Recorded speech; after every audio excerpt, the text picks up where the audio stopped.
Hello everyone, it's Adam here. I'm doing a flying ride. It's really cold.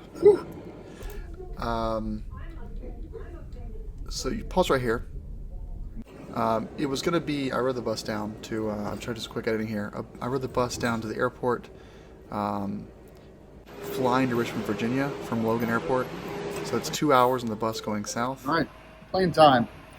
Flying Delta today was the cheapest option. It was like 140 bucks before mile redemption. Got the jacket, got the iPad. Okay. So 2 hour bus ride to Logan. 2 hour flight to It's the Richmond, first time I've Virginia. ever seen Lyft and Uber on the sign. This is so weird. For the record, I'm still calling them taxis. Private taxis. Oh, you might sign off. When you start it, the brake light is gonna, the brake fail like this here and here is gonna flash. You have to press here and the foot brake. See it stays lit right now? Yep. About, okay, up here. You'll find that. You'll find your sweet spot. And hop in. There we go. Oh yeah, that feels good. I expect you to kind of be, oh, I see, like that. Oh, interesting. So if you haven't noticed by now, I bought a new motorcycle. This is, for me, like a first. This is a 1995 K75 RT. I'm the third owner, and it has currently 37,800 miles on it. And I almost missed my turn here. Because I'm not used to not having LEDs on a motorcycle. The turn signal indicator is brighter than the turn signals. So I'm trying to get this all into one story. We're going through Richmond, Virginia right now, and the deal was I found this bike on Adventure Rider, $1,500. The guy wanted to get out of his basement, so I found like 80 bucks, fly down to Richmond, Virginia, $36 for the bus, $80 for that, plus $50 for a hotel, and that's it. Rode down, gave the guy cash, got the title, and started heading north. This was about 8 p.m. on Friday night, passing through Richmond. I continued driving until Aberdeen, Maryland, so just north of Baltimore on the near Elkton, Delaware. This is my first time on a bike without any like electronic gizmos. It does have ABS, but it was cruise control. Actually, it does have the power windscreen and the heated grips, which are nice, but no LEDs. You really can't adjust much. It's the one thing I can say, as you can tell here, we're going like 45 miles an hour. There's no wind noise. Like, the GoPro is completely, you still hear wind noise, but it's not like, it's usable.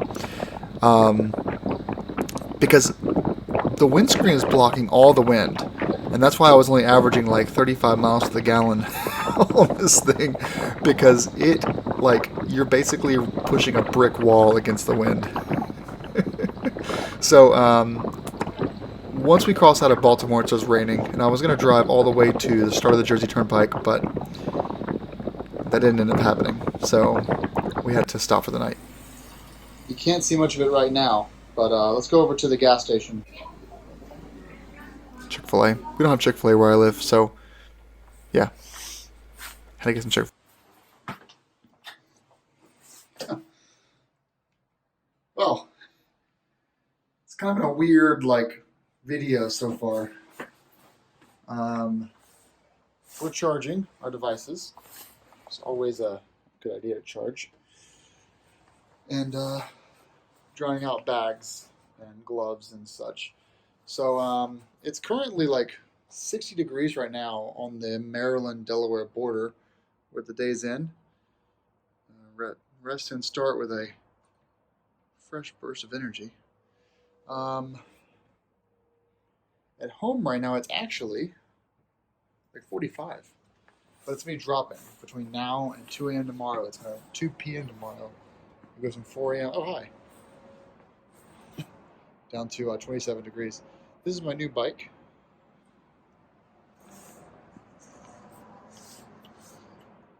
the a 1995 K75 RT.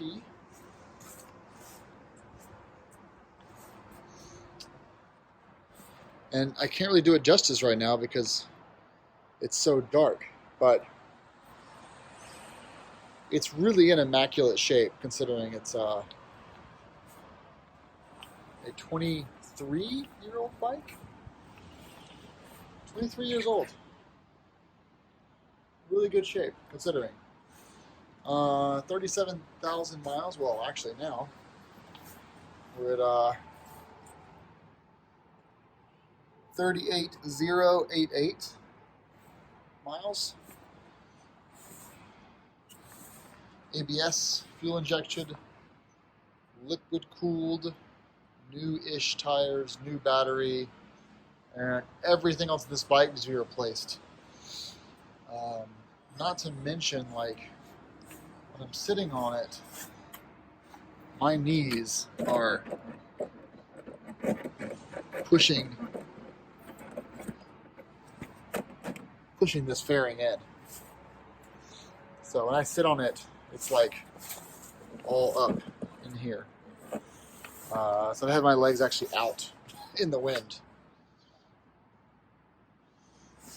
So the easy thing to do to make this bike more comfortable would be to remove the fairing. But then it's no longer an RT, so days end things. Anyway, we'll do more tomorrow, but this is kind of a first peek at this. $1,500. I'm the third owner. 37,000 miles, 38,000 miles. With the original Gen 3 luggage.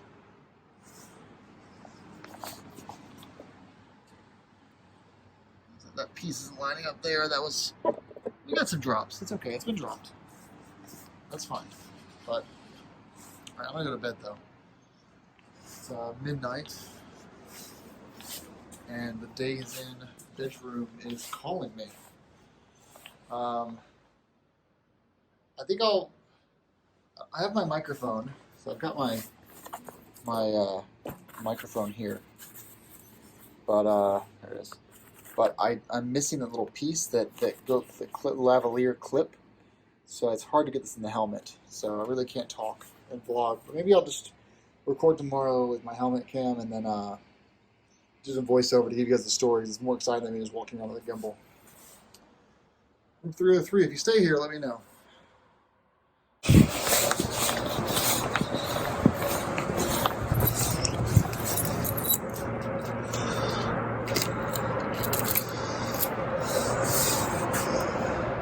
Is it first? Hopefully it's not in first. I really have no idea.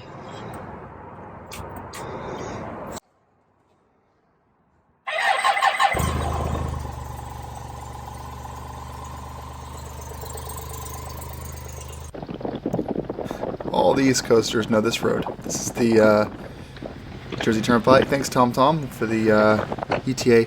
TomTom actually saved me twice around Connecticut, New York, with some traffic. It took me around some traffic, which is nice. I cannot recommend the MyDrive application enough. It is awesome, and it's going to get better next year if you guys are TomTom customers.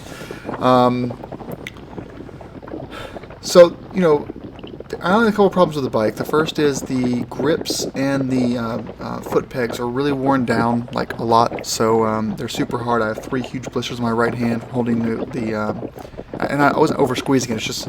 It's really hard. I should have bought some tennis racket tape just to get myself through this trip, had I known. Also, as you can see, my shoulders and arms are wider than the mirrors, so I couldn't really see behind me that well. I had to really shoulder check constantly. The reading light still works up there. None of the accessories ports are used. The quartz clock time was wrong. That's an easy fix. Seat was okay. It's the original stock seat. Good condition overall. This has been dropped, so the left crash bar was a different color than the right crash bar, and there's a lot of Bondo on the left-hand side, so it definitely was dropped a couple of times. But no big deal.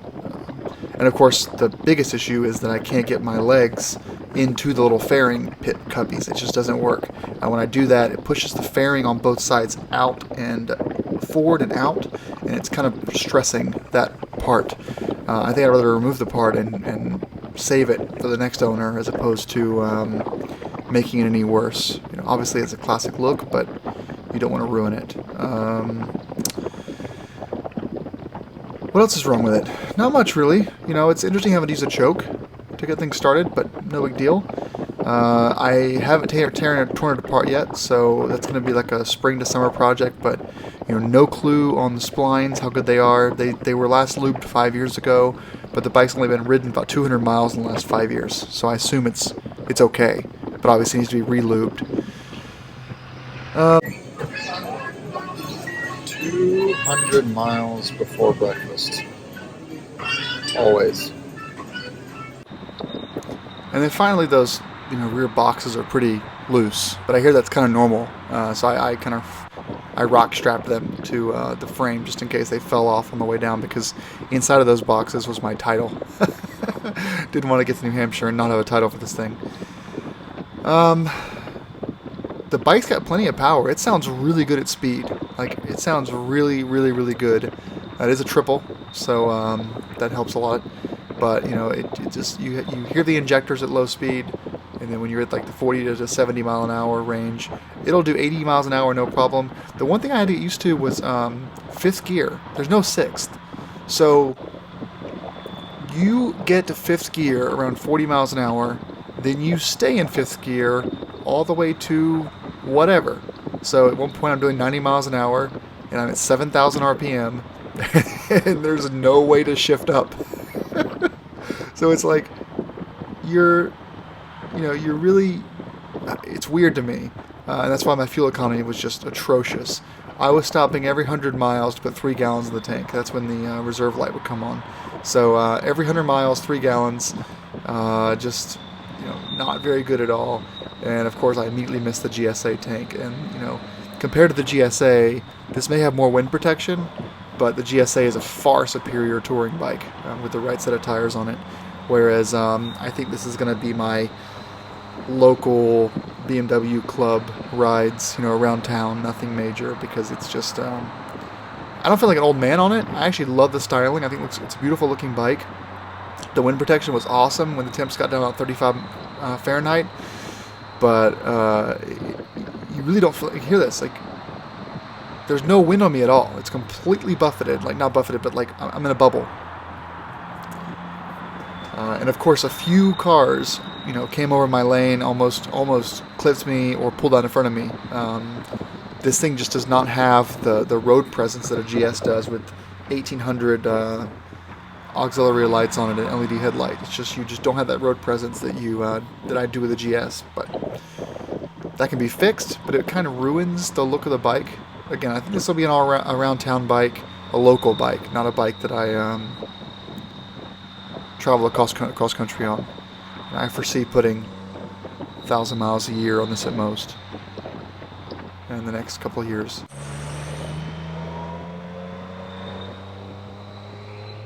Doesn't that sound?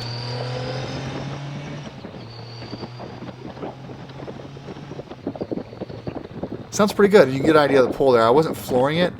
I didn't want to break down local or not local. I'll give it the beans once it's up and running locally in my area, but to still be 250 miles from home, I didn't want to really push it too much. So you can see here how my knees come out. Look how far out they go. I can't get them in the cowl. And if I try to get them in the cowl, it just doesn't fit, see? Yeah, the GoPro video here clips out, but yeah, it just doesn't fit. I mean, I'm pushing the fairing off, and I can't get my knees in there, so it doesn't work.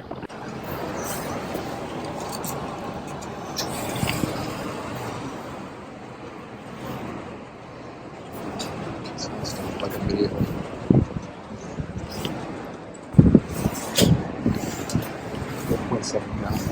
You have to lift it up almost out of the way to get the extra 2 gallons in there.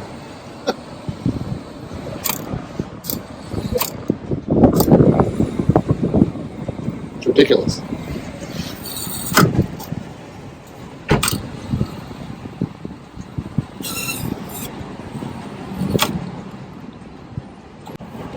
It's just like, why is this just so like, loose?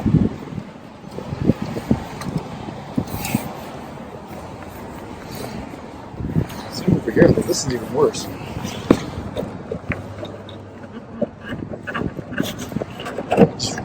Let's just sit in here. I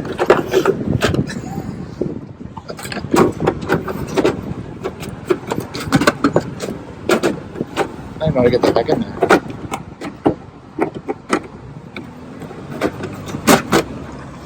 Yeah, it's just this whole thing's just come off to repair, which I don't think it's even possible. Vermont, finally. It's starting to get a little bit. My knees are still out. It's starting to get a little bit. God, it's frustrating. Colder. So I switched to the climate gloves.